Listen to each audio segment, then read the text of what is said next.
Hello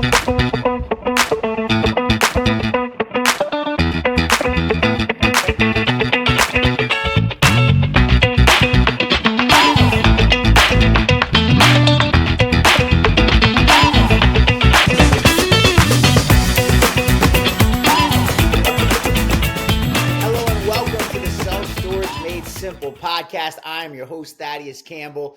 Blessed today to be joined by someone we just spent a plane flight together flying to St. Louis and discovered that we were born 90 minutes apart, which is absolutely insane. Had the pleasure to do business with this guy, had the pleasure to be in a room with him at multiple different events. Really excited to dig into the CEO of Belrose Storage Group, Joe Downs. Joe, thanks so much for joining the podcast tonight. My birthday, brother. Amen, I'm man. so happy to be here. Yeah. 1973. It was a good day. In the afternoon, You didn't have to tell everybody how old we are. We're 50 years old. That's an age to celebrate, right? Yeah, you're right. No reason to be shy. Absolutely Listen, right. Yeah. super excited to have you on because you guys are doing something very unique. I love it, especially now because we're in a time that, most developers, even most self-storage investors, forget about developers, people buying value adds or existing cash flowing properties. It's a challenging market, and you guys have done something that I think is brilliant right now. So I'm excited to dig into it. Before we go too deep, though, I always ask the same question because self-storage and it's kind of affiliated projects, and we'll go deeper down that path with you. But you guys certainly started out going a traditional self-storage route. It's such a unique asset class and it's such a niche, and there's so few people that, there's a few second generation and third generation people in it that they were born into it. But I'm always interested to know how you found yourself getting into self-storage. That's a great question. Not a lot of people ask that. So, although Scott Myers did ask it, he's maybe the only one. It is interesting because I think I told you this on the plane. If you asked me what self-storage was, 10, 15 years ago, I'd be like, I think I've driven by one. I don't really know much about it. And I was in commercial real estate then. So it's an asset class that kind of snuck up on everybody, I feel like, because it's no secret today. Right. Certainly the niches within the niches are new and interesting and different and everything. But, 15 years ago, you were really on the cutting edge of if you were in self-storage. I mean, you were way ahead of your time. And I think people in commercial real estate probably looked at you like, what are you doing? You couldn't hack it in multifamily, so we kicked you over to self-storage. Now it's like the darling asset class, right? Yeah. So it is funny. But how did we make our way into it? So my partner, Tom Dunkel and I, we're in, for the last 15 years and still are in, we own a company that buys distressed debt. And it's mostly charged off second mortgages, and that's kind of insider lingo, but basically defaulted second mortgages from banks. And by the way, that is not your natural path to self-storage. But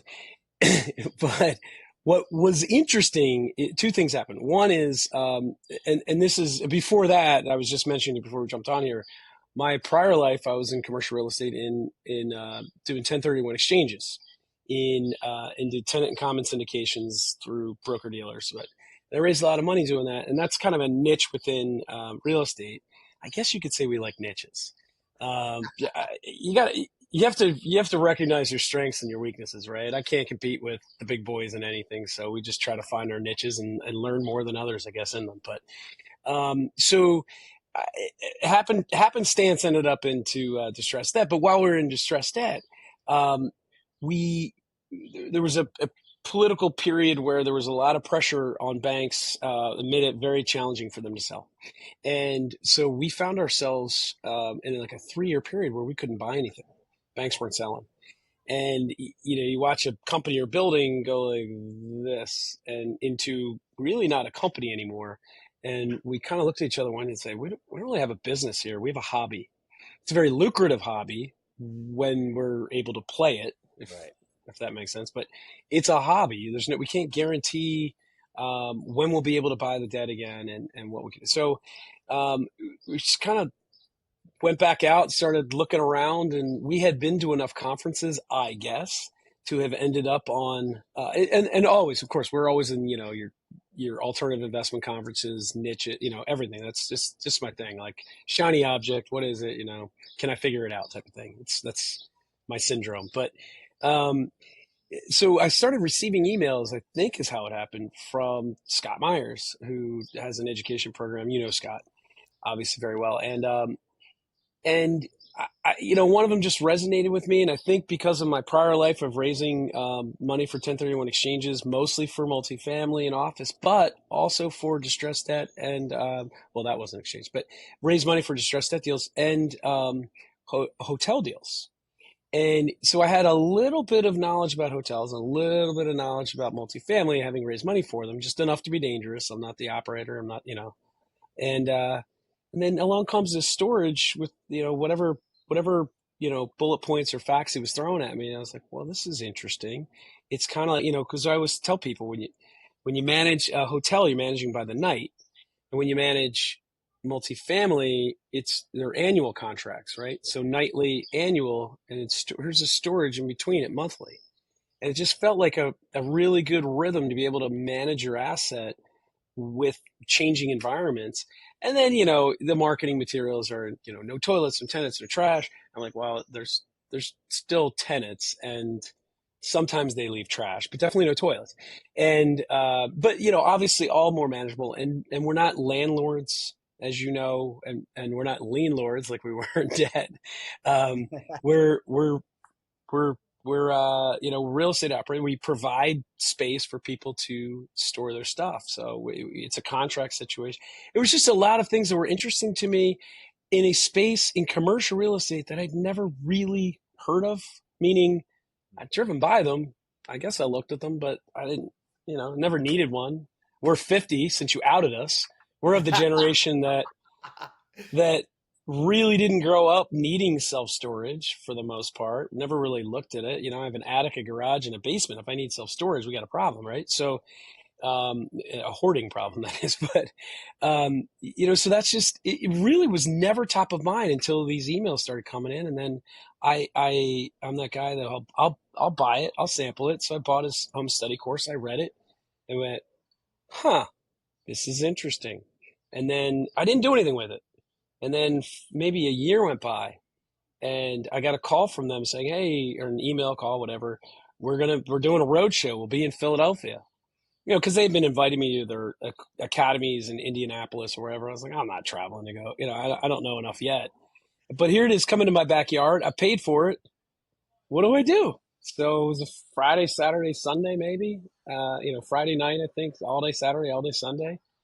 And by the end of it, I was like, whoa, we are going to make this a business, And it was the nichiness that it was what I loved about distressed debt was when Tom and I told people we were buying distressed second mortgages, they looked at us like we were insane.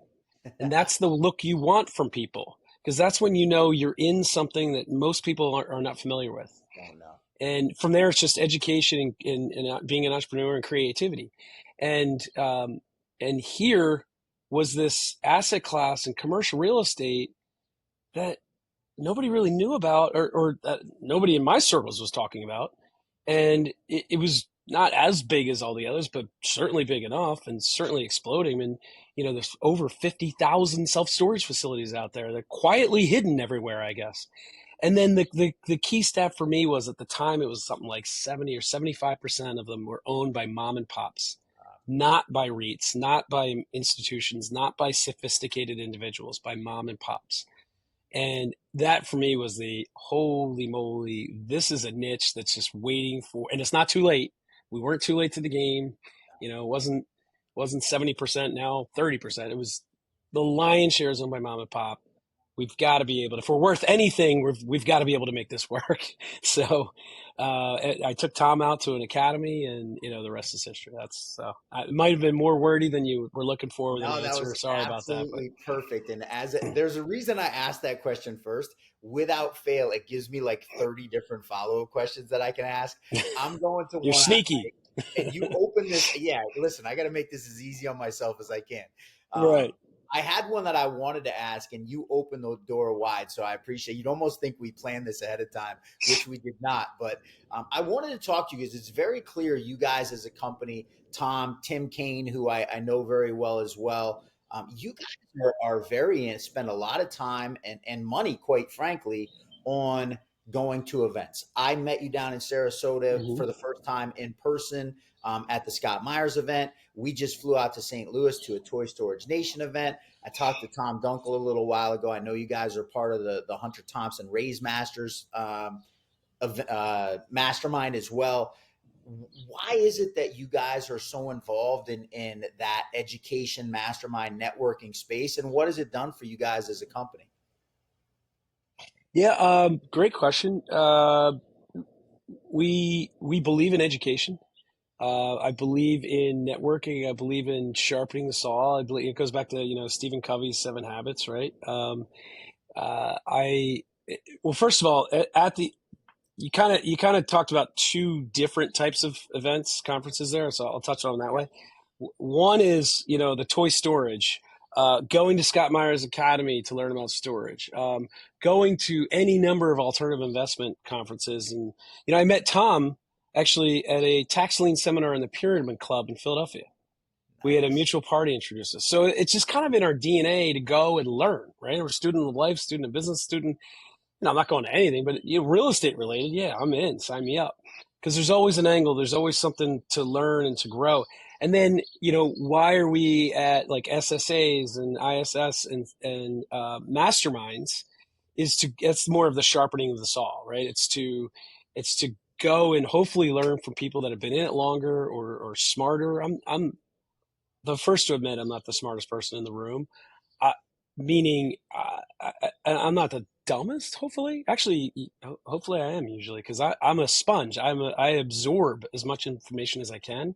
So in that way, I'm smart maybe. But I love to surround myself and listen to and learn and sometimes spar with on a friendly in a friendly way and just challenge theories and assumptions, whether they're mine or someone else's, for that growth, growth with either within personally or within the niche. So when we're talking industry specific, like a mastermind with Scott Myers, it's to grow with my peers and to absorb and to learn and give back, provide where we can. When it's going to toy storage, like that's a niche, right? And that's like my baby. That's where I need to be. I need to be in these niches trying to figure them out. I'm guilty of that, I guess. But that's why it's just constant growth. For those of you not familiar, just Toy Storage Nation is an event specific to boat and RV storage, Class A boat and RV storage. So shout out to Amy Fix. Appreciate you having us out there in St. Louis. That was an awesome conference. I find it so interesting and fascinating. You mentioned something where it's about networking, and you and I actually got connected by somebody else, right? Like I didn't know you, I Yeah, never met you. I all of a sudden get a text message one day from Michelle Mack, who, for those of you who don't know, amazing business development director for DDP Roofing, just was playing golf with you and says, "Hey, you should know Thaddeus yeah, Campbell," and puts us in a text message, and obviously yep, since gone on to work on. We haven't finished one yet, but we're going to get there, working on some yeah, transactions. yeah. And Hey, listen. One of these days, we're going to be running the Pro Storage Meetup Mastermind. All right, I so cannot it's wait. I'm looking forward to it. And you just opened another door, and again, you're doing this beautifully for me. I gotta Uh, stop. No, keep it going, man. Make my job as easy as possible. You mentioned something that most people may have never heard of. They might have heard it by a different name, but I love what you guys did with this, and I've seen firsthand what you're working on, which is pro storage. Some people might be familiar with the term contractor storage, not the 5 by 5, 10 by 10, 10 by 5, 10 by 15 Mhm. units. You guys are going down a whole different route, and I love the response given what's going on in the greater self storage industry with a lot of saturation in different markets. Tell me a little bit about Pro Storage and how you guys came to the determination to go down this road specifically. Buckle up. All right, so we bought a facility, or we were in due diligence, I should say, to buy a facility in Wilmington, North Carolina, and this Great one was not market. like the others. Yep. This one was not like the others. This one, instead of, as you mentioned, 5x5s and 10x10s, this had 12x38s and 15x40s. And I don't know if there's the exact sizes, but you get the picture. The smallest unit size was 545 square feet and the largest 950 square feet. That's very different than everything else we bought, right, or we purchased to this point and seen, frankly. I hadn't really seen it before. And we evaluated it oddly enough, like it was a self-storage deal, and all the metrics worked. We liked everything. We negotiated a seller finance deal with the seller, who was a plumber, by the way, who built it himself. And we said, well, this is really interesting. We like this deal. And then I just sat back one day and was like, all right, what is this? What are we doing? So there's a local guy that I'm very close with. Who's kind of a mentor. He is one of those guys who's so smart. He sold his 26 facility portfolio right at the beginning, or 6 months into COVID, right? Just peak of the market, Perfect gone, time. Yep. and did very. I think he said he sold it for like 30 or 40%, some crazy number more than he thought it was worth. And so I meet him for breakfast once a quarter out in Manillas and Wayne, and his name's Ed. And I said, I just said, hey Ed, breakfast wrapping up. Said, hey Ed, I got this facility down here. We're doing due diligence on. What do you know about it? It's 80% contractors, maybe 20% boats and RVs, and a couple guys who have antique cars or whatever. It's their little toy space to tinker with their cars. And he said, "Oh, contractors, yeah, they're great tenants. You just got to keep an eye on them." I said, "What do you mean?" He said, "Well, I've had a lot of contractors at my units over the years, and they're sticky. They'll have 2 or 3 units, even the larger ones." He said there are things you have to accept with them. They're a little harder on the facility, meaning they're constantly in and out, so your gate's constantly opening and closing, whereas your normal customer isn't. Fine. He said, just make sure they're not working out of there, using your power, et cetera. I said, okay, that's good feedback. I don't think there's any power in these units, so that's not an issue. And I said, great. We're paying the check, and just that, it was like, he just dropped it in there as like happenstance. And he said, but the only reason I ever lost contractors is because they outgrew me and they would go to, or he did mention this as part of it. He said I would lose them to bigger spaces in small flex warehouse, right? Yep. And he mentioned that as part of it. And then as he just dropped in passing was, but it's funny. I think all those guys are getting pushed out now by all the last mile warehouse. And I said, what do you mean? And he said, yeah, you're familiar with last mile warehouse, right? I said, not really. Tell me about it. He said, well, you've seen the big distribution facilities. So, yeah, they're going up everywhere. They're the size of the Pentagon. And he said, and you see these, and I've been familiar with fulfillment facilities, right? 100%. And just for your audience, when you order something on Amazon and it takes a week to get there or so, it's coming out of a fulfillment facility. It's located maybe a couple hours away from you. Square foot warehouse, maybe even bigger. Yeah, 300,000-400,000, right? Not the big ones now are like the million square feet, but the fulfillment facilities might be an hour, 2 hours away, and it makes its way to you.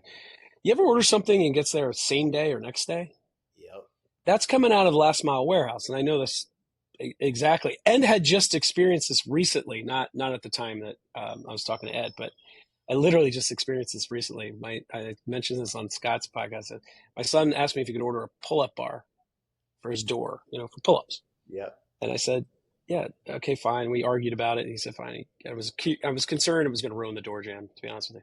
We got home that night. And he said, Dad, I installed it. It's great. It's not doing any damage. And I said, what are you talking about? He said, yeah, the pull-up bar. I said, you already have it? Yeah. So we're getting pull-up bars same day now. That's where we are. Not toilet paper, paper towels, which I would have understood. Pull-up bars. Anyway, so last mile warehouse is we're not seeing them built because they already exist. Right. They were just had different signs on them, and you didn't notice them. Kind of like I never noticed storage before, right? So the contractors were going into these facilities, and as their businesses grow a little bit, but they're mostly, as that smallest their demise by is maybe 5,000 square feet. You can find 2,000, 2,500, very rare, right? It's usually 5,000 square feet. So you got contractors who need 1,000 square feet renting 5,000 square feet, which was fine when it was $5 a square foot annualized. It's not fine when it goes to $10 a square foot, right? Now, so that's what Ed meant. They're getting pushed out by last mile warehouse.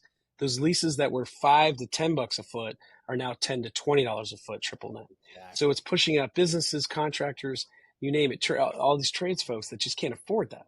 So, and by the way, a lot of these spaces don't even have the roll up, 14-foot doors where you can drive right into. So Right. Ed just drops this as we're walking out. And I was like, seems like there's more to that. So we started researching that, and of course, because we're buying a facility. And so we went down, we jumped on LoopNet, we jumped all over Wilmington and said, if one of our guys wants to move out, where's he going? And we found 2 spots available, one 2,000, one 25 or 3,000, something like that. And they were 12 or $14 a foot. I don't remember. A lot more than we were charging, right? And triple net, and neither one of them could you drive your van into, right? And that's what we have here in Wilmington. So you have this, even the smallest unit, 550 square feet, 45, whatever, has a 12-foot door, right? So you could drive your truck with ladders on top right into it. And then of course you have your inventory, your supplies, your tools, whatever, right? So all that's in there. So now we're looking at this going, well, wait a second. This is a whole different, we have, e-commerce is driving, like it or not, the absorption of warehouse and small warehouse, which is displacing contractors and small businesses. So we said, wait a second, there's got to be something to this. So sure enough, we took our rates, put it this way, our 1,000 square foot or 950 square foot unit, when we bought it, the customers were paying $600. The street rate was $600 a month, right? We now have a waiting list at $930 a month, right? So 2% plus increase and still have a waiting list. Yeah, we didn't model any of that, right? And even the smallest unit is now up to the 545 is now up to 700 something a month. The in-place customers, will slowly increase that, but the street rates are proving the point, and that's that. This is happening everywhere. This isn't, a major port. Wilmington's a port city, but it's not a major city here that this is happening. This isn't New York, Jersey. Yeah, exactly. No, it's Wilmington, North Carolina, right? It's a small little town. It's a nice little town, but it's a small little town. So sure enough, and that's why, as you know, you've been helping us out there trying to find the right pieces of dirt to take this model and then actually go replicate it and build it, because this demand, this need is out there everywhere as this contractor base, which I believe is growing. And they're getting forced out. And what are their options, right? They can't afford 5,000 square feet. If you can find less than that, maybe that works. If you're in an HOA, you can't park it there. You can't park your truck there. If you're not in an HOA, you park wherever you want, I guess, but there's risk of theft, the catalytic converters, your tools, everything, and that's stereotypically too. Your wife probably doesn't want it there. You might not want it there. You're bringing your work home with you like that. So there's demand out there for it, and we've proven that. We've found certainly locations that will work for it. It's just, but this I think is a new trend and as you alluded to, and I'm alluding to contractors, and you alluded to calling it contractor storage. So how we end up with pro storage? Well, the other side of that facility, 20% is boats and RVs, and they, as you know, have their own problem. You got between boats and RVs, you got 700,000 on average delivered to consumers for the last 10 years, every year, and only 25,000 new parking spots, and no municipalities that want to let you build them. Right. So you've got that problem exasperating itself. But then you have small businesses that look for that were in warehouse, that were in 5,000 square feet. They're getting pushed out just for their, whatever they're selling in their stores. So you have all this amalgamation of different needs. Right. And what do we call this thing? So we said, look, I don't want to call contractor storage and alienate boats and RVs. Same unit, same. And I don't care if you're driving your contractor van in or your RV in or your boat on a trailer. No difference to me. And it makes no difference to the customers who's next door. It's all fully enclosed. So we just decided, it's really for either professionals or professional toys. So we said, let's call this thing pro storage, and let's get rid of all these names like large format and contractor, big stuff storage. We're even buying one in Missouri called big stuff storage. I've heard monster storage. I've heard luxury storage. There's all these names that don't make sense. So kind of like toy storage said, let's let's organize and for boats, RVs, and the Polarises, and your off-road vehicles, and let's call it toy stores. We're doing the same with Pro Storage. I love it, man. As somebody who I came into storage coming out of flipping houses, and one of the things we were flipping 4 houses at the same time, and you wanted to be able to go and buy all the flooring that you needed at one time and save Right. money on bulk, right? And so I'm thinking about having a Pro Storage facility, and somebody like that's doing a big number of jobs at once.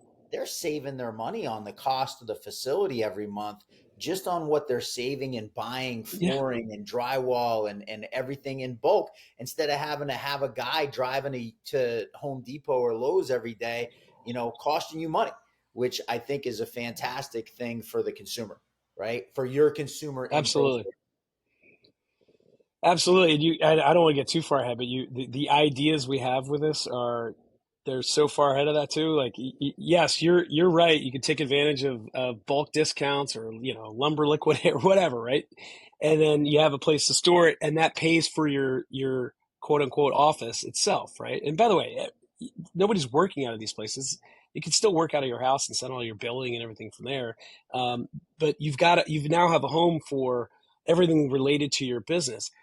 Fast forward to the future, Thad, and we didn't talk about this in the plane, but how'd you like to be at your job site knowing you need a pallet of X, or you want to take advantage of a couple pallets of something, but you don't want them at the job site yet, but you need them, and you got to buy them today. So do you leave the job site, go to said distributor, supplier, whatever, have to pick it up, take your guys with you, then unload it? That's like a couple hours right there. Or from your phone, do you call in the order, or you place the order? Yeah, you supply them with the codes to the facility, the code to get into your unit. You got cameras on it, you can watch it all delivered, whatever. You never left the job site. That's version 2 or 3, but that's coming, and we'll have these things set up to be able to take advantage of that. I love and it doesn't surprise me given where we started this conversation, which was sharpening your saw, right? And surrounding yourself with people that are smarter than you. My youngest went to a Quaker school for a while, and they have a saying that I absolutely love, which is the smartest person in the room is the room, right? When you put yourself in a room full of people, you can't help but create a smarter environment. So I love these conversations. Quite frankly, why I do the podcast is just having conversations with people that are smarter than me on a regular basis, because you can't help but learn. So listen, I love the idea. I love what you guys are doing. I know you guys have been very successful actually at every piece of this. You've been finding facilities. You also have had some significant success in raising capital for what you guys are doing. That being said, people are watching the podcast. They're out there and they want to touch base with Belrose because they love what you're doing and they want to talk to you guys about it. What's the best way for them? Who with your company? Is it Joe Downs? Is it Tom Dunkel? Is it Tim Kane? Who does someone want to get in touch with, and what's the best way for them to get in touch with you? Yeah, it's actually me. So I'm the CEO, as you mentioned. I run acquisitions, but I do the direct conversation with our investors. Tom does a great job getting on podcasts and getting the message out and webinars and industry events and all that. But I do the direct, one-on-one conversation. The reason for that is, well, there's a number of reasons, but if I don't have facilities to buy, I don't have a business. If I don't have investors to partner with, I don't have a business. So to me, they're the two of the most important legs of the three-legged stool. Operations being the third. We have to fulfill what we said we do. But so I'm the best person to contact, and then I also know what the pipeline is and what's going on, with everything. So would love to hear from anybody who would like to partner with us. It's Joe at BelroseAM.com. So that's BELROSE, A as an asset, M as in management.com. And Love that's it. and our website, if you just want to go there, is BelroseStorageGroup.com. There's an Invest Now button, which I admit is a little forward because you don't know us yet, but it really should just say register to learn more. It says Invest Now right now. We're working on it, but you don't have to They invest know by you now. They investing. just Click. got to watch you talk for 30 minutes. And I only talked for about a minute and a half in this whole podcast, which is Yeah, you absolutely had said fantastic. you're I'm going to have very good at this. I see that. I appreciate that. Like when we sit on a plane together, I talk for more than half the time, but on the podcast, You you do a did. good job of Yeah. filling it in. I appreciate that greatly. It gives my voice a But chance to that rest. plane ride, you know how much I learned from you on that plane ride? That was serendipitous. That was fantastic to be able to sit It next to worked you. out pretty well. Listen, I didn't get to brag about the Boston Celtics winning the NBA championship. We didn't talk Villanova basketball. We really didn't get to touch on a bunch of things I wanted to talk to you about. So we're going to have to come back again here in the near Let's do it future. again. We can do sports only next time if you want. That's what we'll do. We'll talk only 1980s Villanova basketball, Raleigh Massimino into Steve Lapis and how he came to UMass and ruined my love of UMass basketball. We could do a whole And then half you hour can, on just that. and if we're gonna go 80s, you could sneak the Sixers and Celtics in there in that We battle. could little finger Yeah. biting and Danny Ainge and Oh Dr. yeah. J and Larry Bird going. We Yep. love it. We could go on forever. Hey, listen, I want to honor your time. I so appreciate you giving me a half hour. Listeners, as always, this is the Self Storage Made Simple podcast. If you got anything of value, hit the like button for me. Give a subscribe. You'll get updated every time we have a new guest on the podcast. That was Joe Downs, CEO of Belrose Asset Management. I called you Belrose Storage Group. I got that backwards, so I'm gonna call you by your. No, you're sorry. You were correct. It's Belrose Storage Group. Our email handle is just Belrose Asset Management. So That's you all. had to Belrose just at AM. you just had to make my life difficult. Hey, I got to keep you on your toes. And you've done a fine job of it. I appreciate that. Actually, I shouldn't say that. You've made this podcast way too easy tonight. Joe, appreciate you. We will talk very soon. Thanks so much for joining the podcast. Tune in next week. We will have another great guest on, guys. Appreciate it as always. Leave a comment. Tell me what you thought. Tell me what you learned. Tell me somebody you'd love to see on the podcast. We will see all of you next week. Thanks for having me. Take care.